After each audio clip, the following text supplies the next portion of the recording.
Seperti itu loh, kalau gunung meletus itu loh. Boom. Di situ kita temukan positif mengandung oksidator dan klorat. Tapi jelas ini ada komponen kimia yang mudah meledak. Dia adalah kelompok dari petasan biasa yang kita kenal.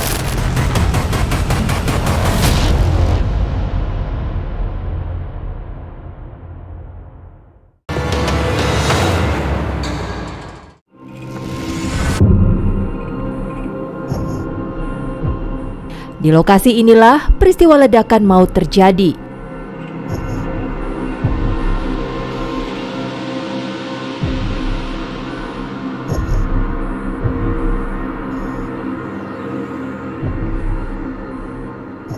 Dua rumah mengalami rusak berat, bahkan sebagiannya ambruk nyaris rata dengan tanah.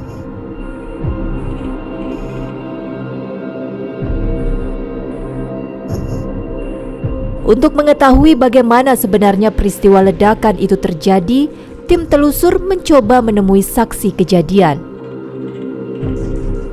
Adalah Imam, warga yang berada tak jauh dari lokasi kejadian. Ia mengaku melihat dan mendengar ledakan besar yang terjadi. Kelihatan dur kedua, dur daun itu, ledakan kedua itu. Jarak 200 meter itu. Itu Bapak melihat kepulan asap? Saya lihat dari arah jalan sana. Meski dalam jarak 200 meter, Imam mengaku melihat kepulan asap yang membumbung tinggi. Seperti itu loh, kalau gunung meletus itu loh. Boom, tuh. Hitam. Iya. Pembangunan enggak kelihatan. Pasca kejadian, Imam lalu bercerita dampak kehancuran rumah akibat ledakan itu. Selain rumah yang mengalami ledakan ini, Pak, ini kan rumah warga, Pak. Sebelah mana sih, Pak, rumah warga yang hancur, Pak? Yang dempet ini yang mana aja, Pak, rumah? Yang Posisi ini rumah dua. warga. Dua. Yang ini kamar ini rumah saudara ini. Enggak, madep sini, Pak. Madep sini. Nah, ini rumah saudaranya. Ini. Nah, pas ledakan di sini. Oh, ledakannya di sini, Pak. Jadi. Iya. Korbannya di sini. Nah, kalau Bapak melihat korbannya berada di mana sih, Pak? Sini, Pak. Di sini, Posisinya di sini. satu, yang ibunya, yang anaknya di sini, di kamar. Sungguh ledakan yang berdampak luar biasa.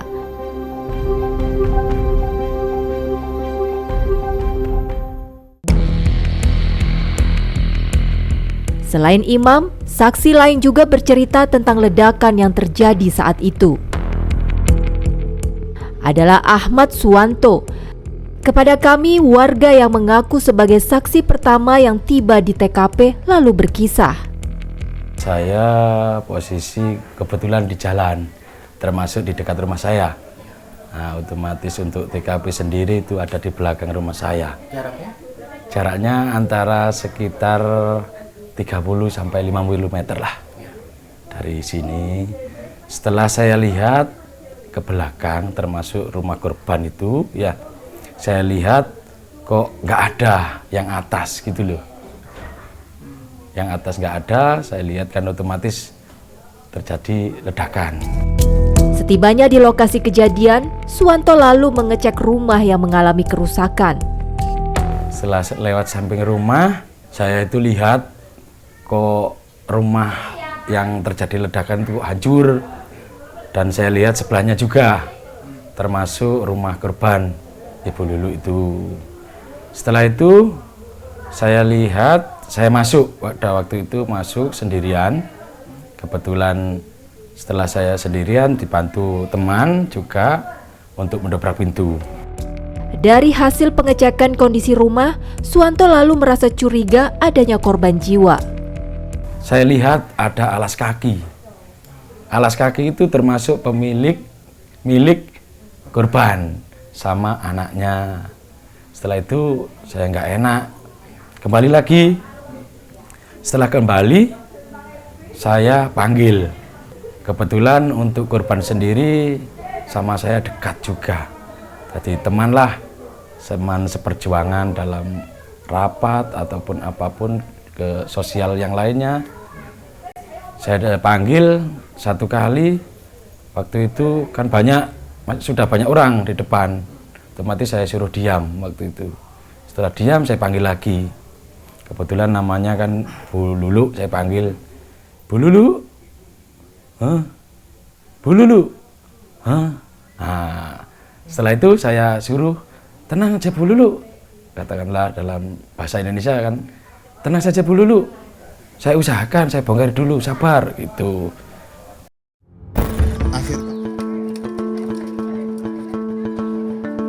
Kesaksian Ahmad Suwanto, warga yang pertama kali merasa curiga adanya korban jiwa dari ledakan di rumah polisi di Sumolawang, Kabupaten Mojokerto, Jawa Timur, lalu melanjutkan ceritanya.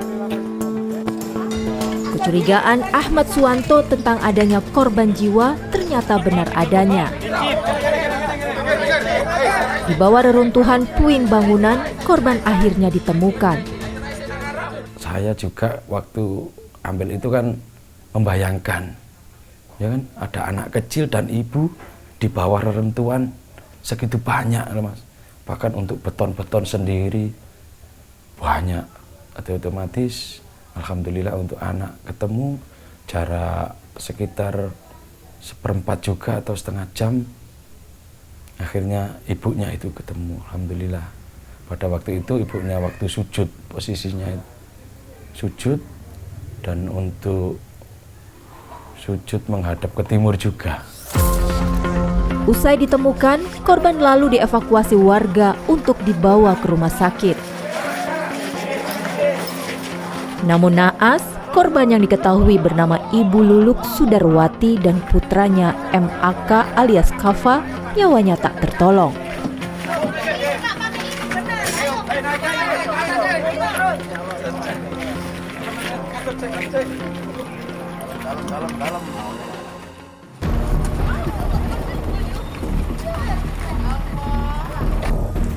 Pasca ledakan maut yang terjadi, tim gabungan dari Kepolisian Polres Mojokerto dan Polda Jawa Timur lalu bergerak untuk mencari penyebab terjadinya ledakan. Tim gabungan dibantu alat berat melakukan olah tempat kejadian perkara untuk mencari barang bukti. Dari hasil olah TKP saat itu, kepolisian lalu buka suara dengan temuan bukti bahan peledak yang diduga menjadi penyebabnya. Di sana kita menemukan di sekitar kamar depan, kamarnya saudara Muriadi itu, kita swab di pintu masuknya itu. Di situ kita temukan positif mengandung oksidator dan klorat, di mana klorat itu merupakan bagian dari isian dari bahan peledak kembang api atau selengdor. Jadi kenapa itu sangat rentan, karena jenis klorat itu termasuk bahan peledak jenis low eksplosif. Jadi dia akan sangat rentan sekali jika kontak dengan panas, gesekan, benturan, atau getaran. Pria ini bernama Aibda Muryadi. Kini, ia telah dijadikan sebagai saksi kasus ledakan maut di Desa Sumolawang, Kabupaten Mojokerto, Jawa Timur. Pria bertubuh gempal ini merupakan pemilik rumah yang menjadi sumber ledakan maut. Pasca peristiwa yang terjadi, kini Aibda Muryadi tengah diperiksa oleh Polda Jawa Timur. Persoalan ledakan yang diduga bahan baku mercon, dan di situ ditemukan tabung gas LPG ada 5, 3 kilo yang hijau dan 2 yang biru, yang 12 kilo ya kalau nggak salah. Nah, kaitannya sedang dikembangkan, apakah ada keterkaitan kebocoran gas kemudian memicu bahan peledak itu yang disimpan oleh yang bersangkutan. Selain melakukan pemeriksaan terhadap dugaan pidana yang dilakukan Aibda Maryudi, Polda Jawa Timur juga mengungkap mengapa sisa bahan peledak itu disimpan dan ditemukan di rumah Maryudi. Jadi anggota Maryudi ini, itu anggota Polsek Delanggu ini, akhir tahun kemarin dengan anak-anaknya sama tetangga warga masyarakat sekitar, biasa kalau tahun baru nyumet mercon. Dan ada sisa mercon serengdor itu yang disimpan, termasuk itu akan disiapkan untuk nanti memasuki bulan puasa. Hingga saat ini, Aibda Maryudi masih diperiksa tim gabungan di Polda Jatim untuk menentukan nasibnya. Ini juga kami sampaikan, tim turun dari Mabes, baik dari Bareskrim maupun dari Itwasum, semuanya sedang melakukan pendalaman. Kalau ada secara etika profesi itu dilanggar oleh anggota yang bersangkutan dengan menyimpan bahan peledak bubuk mercon itu akan kita tegakkan hukum disiplin maupun kode etik. Kemudian dari aspek pidananya sekarang Dirkrim sedang bekerja, pendalaman, saksi-saksi sedang diperiksa dan kita tunggu hasil laboratorium forensik. Mudah-mudahan minggu depan sudah bisa kita dapatkan.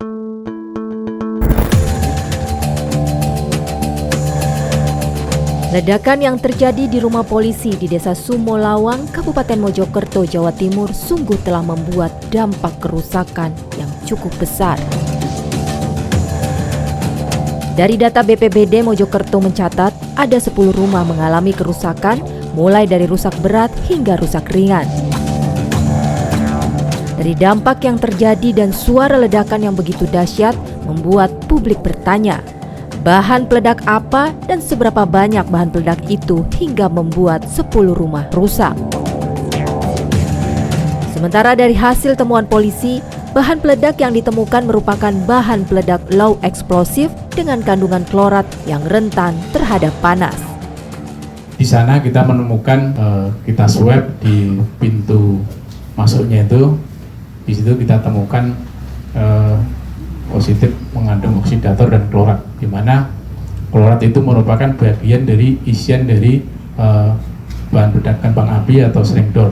Jadi kenapa itu sangat rentan, karena jenis klorat itu termasuk bahan peledak jenis low eksplosif, jadi dia akan sangat rentan sekali jika kontak dengan panas. Polisi juga menemukan temuan lain yang diduga menjadi pemicu ledakan. Kemudian ada 4 buah kapasitor dalam kondisi rusak. Kemudian 2 buah tabung LPG ukuran 3 kg yang kita temukan kurang lebih pukul 1 dini hari pada saat serpihan diratakan menggunakan alat berat. Ada beberapa alat bukti lain yang kita temuin karena tim lapor dan tim Jibom melaksanakan kegiatan tersebut sampai dengan pukul 3 dini hari.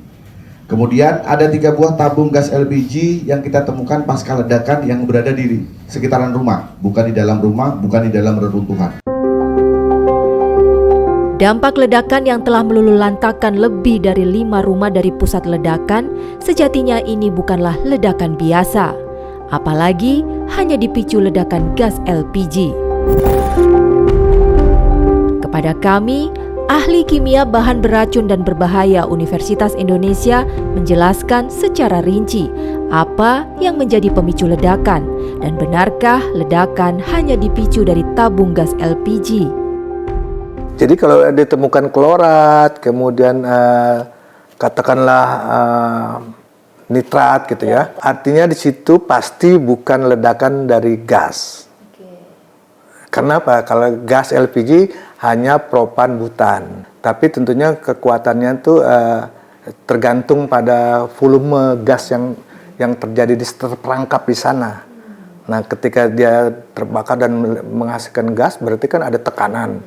Nah, itu tergantung katakan berapa besar gas yang ada di LPG itu. Misalnya 3 kilo, ya kalau misalnya 3 kilo meledak dengan ruangan yang sampai ke tetangga 5 rumah kan nggak mungkin kan gitu kan. Tapi jelas ini ada komponen kimia yang mudah meledak secara bersifat oksidator, dan itu yang memiliki tekanan yang berdampak cukup signifikan. Lebih lanjut, Prof. Budiawan mengungkap terkait serpihan bahan kimia seperti klorat yang ditemukan di lokasi kejadian menjadi titik terang mengapa dampak ledakan sedemikian dahsyat. Kalau secara kuantitas itu kan sulit dideteksi, tapi kalau lihat dampaknya itu pasti lebih besar dari standar kalau kita bawa atau menyediakan petasan biasa lah gitu. Kemudian kalau suaranya sampai 1 kilometer, ya itu tadi saya katakan ya, memang tidak high explosive sebagaimana C4 dan sebagainya, tapi dia adalah kelompok dari petasan biasa yang kita kenal. Ini kepastian itu harusnya forensik bisa menemukan, dan sejauh yang saya dapat tadi bahwa ada perklorat, ada sulfur, ya sulfida gitu ya, itu adalah sesuatu yang memang bahan yang mudah terbakar, mudah meledak.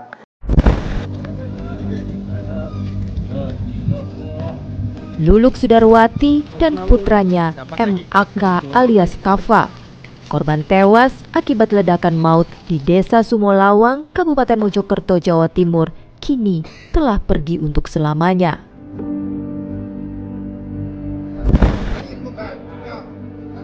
Korban dimakamkan di pemakaman umum tak jauh dari tempat tinggalnya.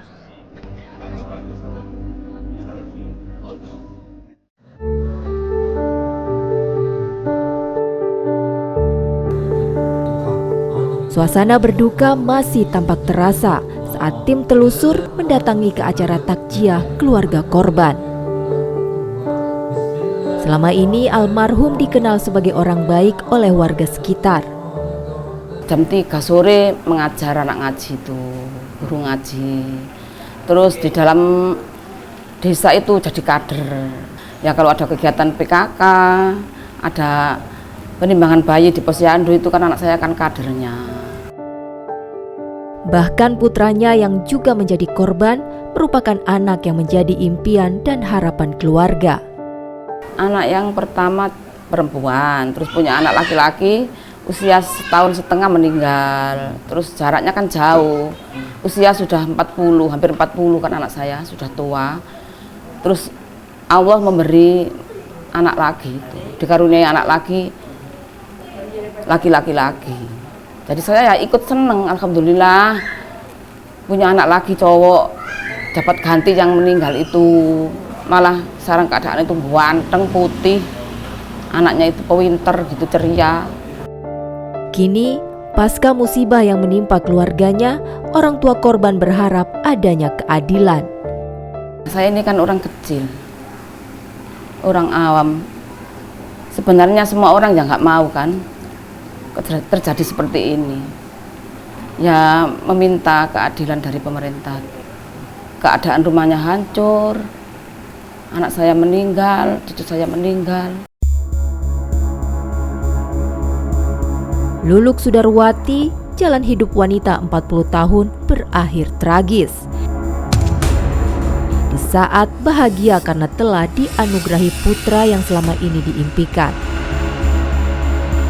Semoga ini menjadi pembelajaran agar peristiwa serupa tak kembali terjadi.